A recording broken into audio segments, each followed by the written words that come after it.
Hello, Ged. Oh, hi. Are you in your kitchen? I am in my kitchen using a non-external webcam, and I can't find my headset. I'm literally a mess tonight. Has there always been a desk in your kitchen? We set this area up for Stacy back in December. Oh, So she's got like two monitors up here, and her laptop sits here. I'm not even on my normal laptop. I'm on my work laptop. oh. I'm a disaster this evening. Stacy's flying back tonight, so I'm like on full cleaning mode. Oh yeah, you're riding solo. Yeah. Yeah, she lands at like midnight, so I'm trying to make it look like I can take care of the house while she's away. However, now that I'm saying this out loud, I wonder if she's going to watch this and realize that I'm just procrastinating and cleaning and doing everything tonight. How's the dog? Is the dog alive? Do you know what? The dog's alive. The dog's happy. He misses Stacy, of course, but yeah, dog's alive. The animals are alive. The cats are alive. I mean, it could be worse. It could be worse. Right? Yeah, it could be worse. Like maybe potentially this week's episode of the Bad Batch, or is there a little hope at the end of the tunnel? A little glimmer of light. What do you think? I think that they probably should have renamed this season to the Mediocre Batch. Mid-batch? The Mediocre Batch. Clone Force 09. But sometimes it doesn't feel like I'm watching a Star Wars show at all. Yeah, but at least in this one, there was a glimpse of something very cool, and I'm sure we're going to talk about it. And that is, Tech, who's obviously the objective technological member of this Clone Force 99. They have a very interesting interaction, and I think that as much as we may probably be on the same page with how we feel about the episode in general, I think it's important to give credit where it's due, because I think there is obviously a couple of very good moments there. Yeah, well, let's start the highlights, and you nailed it exactly where I was going to go. We got some decent development for Tech and Omega. Mm-hmm. A lot of these one-off episodes where they're doing their thing, there hasn't really been a lot of character development. It's just go do said job fails, go back home. Yeah. And a lot of those are true with this episode. But we got some good moments with Tech and Omega. We see Omega struggling that Echo has left. And then to kind of snowball on top of it, they lose the Marauder. And to Omega, she even says, like, that's our home. When it left, I could think about, like, yeah, cool, like it could be an opportunity for another ship, but like her like little dolly, you know what I mean, is on that ship. Like I could see she's Omega got a room set up there. Yeah, she's had a lot of attachment to that ship, so I could see how that was like, the gas on the fire to kind of set her off emotionally. And I kind of like how Wrecker and Hunter both looking at Tech like, you idiot, like, you go fix this. I mean, it wouldn't have been an issue if they just stole the Star Destroyer last week. I mean, yeah, it would have been an issue. It would have been fine. They'd have a whole bay of shuttles and fighters. There's so many. They could just pick one. Yeah. Omega can have her own. Yeah.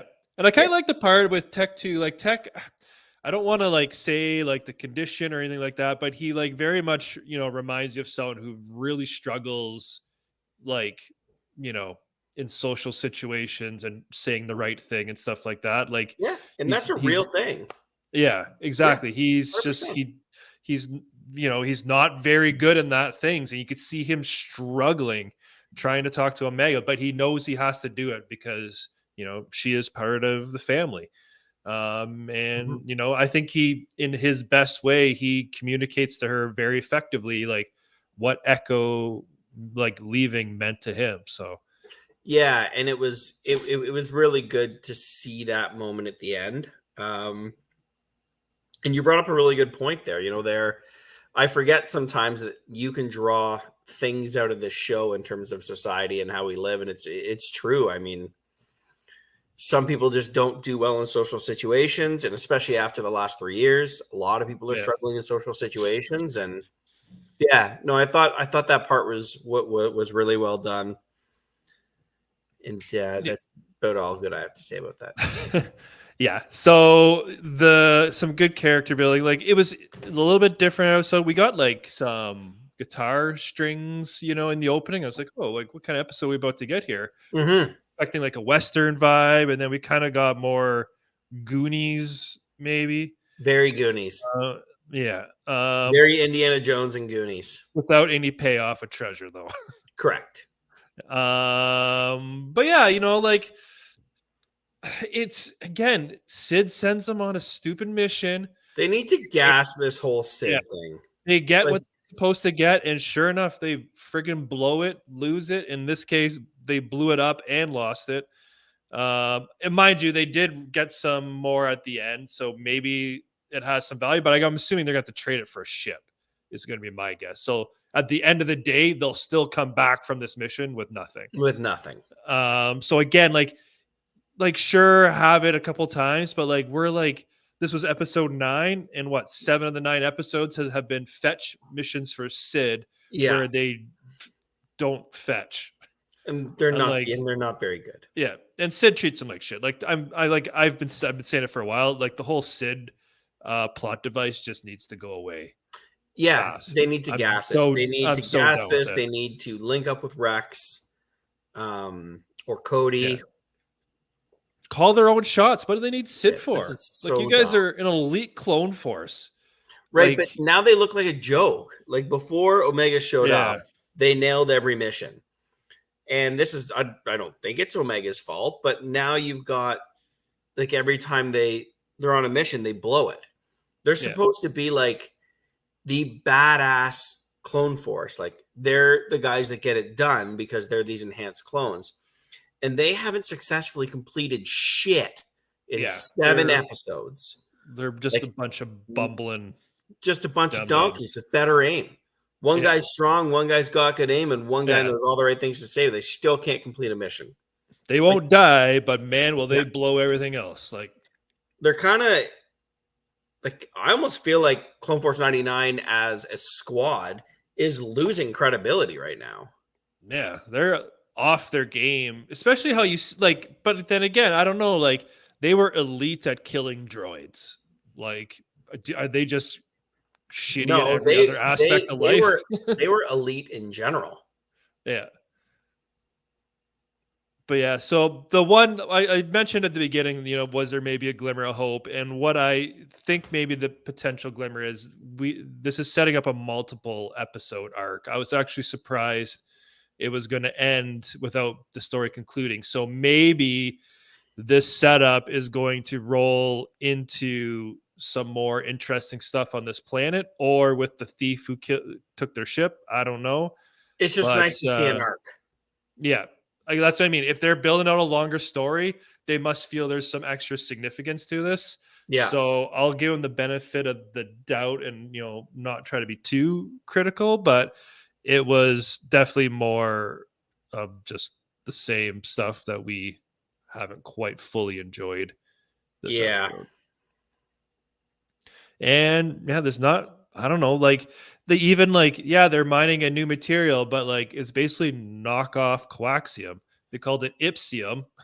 So sounds similar. It's volatile and explodes just like coaxium, but it's not coaxium. It's ipsium. But so it just, I don't know. I feel like they're just retreading storylines over and over and over again. So I agree. Yeah, with the blank canvas they have in this time period, I felt like they could be doing so much more with that space. But it's just been a miss. Bit of a miss. It's been a miss. And no point in dragging it on and on. Nothing really else to say about it. Nope. All right, what do you got? Shall we rate it? Yeah. What do you got? I'm going to get this one all the way to 6.9. Because you kind of had me with the Tech and Omega development, and the fact that it's an arc. So I'll let it go. I won't give it a 7, but I'll go all the way to 6.9. Yeah, I'm going to be a little more optimistic than you because it is an arc, and I appreciated the development, and I'm hoping, if this arc goes nowhere, I have the right to revise the score. Fair. But I'm gonna go 7.5. I appreciated the tech. 7.5. Yeah. Jesus, you better defend that answer.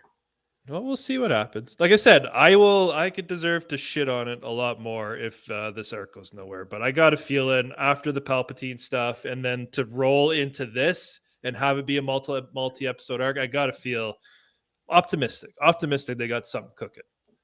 All right. What was there any teases of something cooking? Absolutely not, but we'll see. I'm not gonna lie, I hope they don't lose the Marauder. I like the Marauder. Yeah, I realize the odds of them getting it back are not good, but I would like to see the Marauder come back. I think they'll get it. I think there's a reason why they actually showed the thief all mysterious. I think we're gonna have to figure out a little bit more about them. Good call. Yeah. But yeah, so not a whole lot going on this week. That will pretty much wrap it up for us. That's it. Yeah. You can see us on Monday on Get's channel, The Last of Us. Yes. Episode 6. Episode 6 coming up.